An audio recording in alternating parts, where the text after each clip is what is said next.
So I'm here with. Stephanie Lonsdale. Nice to meet you, Stephanie. Nice to meet you. Whereabouts are you from originally? I'm from Kamloops, BC. Did you grow up there? Yeah, I lived there until I was 9 years old, and then my mom moved me out here.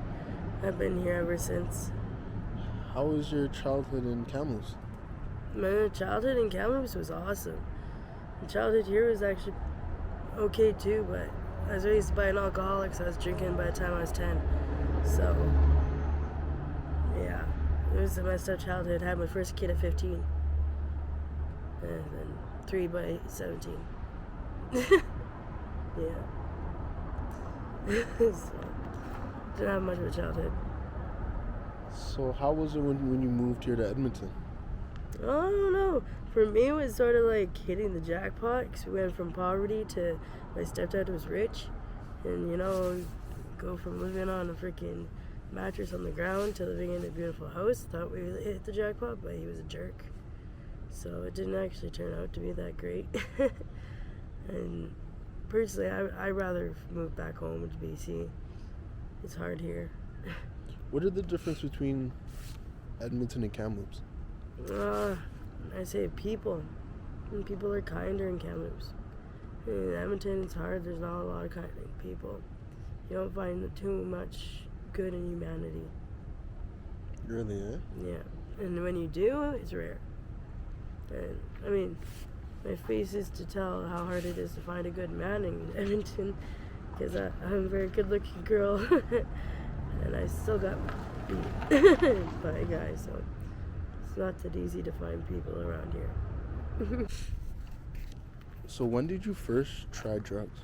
Last year when my kids got taken away. And I started dating the wrong person who was a drug dealer, and CFS found out and convinced my kid's father to take me to court, took my kids away, and I just couldn't handle it. So I lost it, went a little crazy, and that was my way of dealing with it. I'm actually going to detox tomorrow. Glad to hear that. What did you try? It was just meth.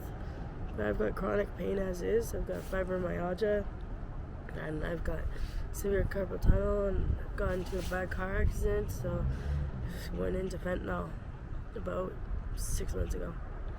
And can you describe what fentanyl is like doing to... It just takes away all the pain. You don't feel, you don't have to think, you don't have to... So if you're emotionally in pain, if you're physically in pain, it just takes it away. So you don't have to feel all that. And all those things that you don't want to deal with right now. You would eventually have to deal with them, but you don't want to right now. It takes it away. Do you think there's a problem with fentanyl here in Edmonton? Oh yeah, severe. I was a drug dealer, and I've seen it. I was moving a lot of weight before, and I've seen how bad the problem is here in Edmonton. Like, being a user now, I know what we'll do to get it, and being on the other side, I know what they'll do to get it. So, what are some things you've seen people do to... they'll trade their last dollar. They'll trade their house. They'll trade anything. Literally anything for 1 point. 1 point. I was traded a 52-inch flat screen TV for a point. Like, they don't care as long as they get that little hit. So they'll do anything. There's girls out here that are selling themselves. I personally am not about that, but there's girls out here selling themselves to get that point. So it shows you how bad the problem is. And it's pretty easy to access? Oh yeah.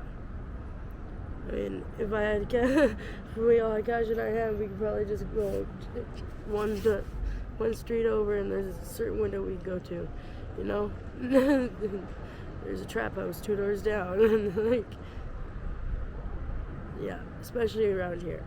Around here, almost every person you meet probably uses or knows who uses. Yeah. What are some of the craziest things you've seen? Oh God. Being in Edmonton? I don't even know. You can't really even explain that one. Craziest things you've seen.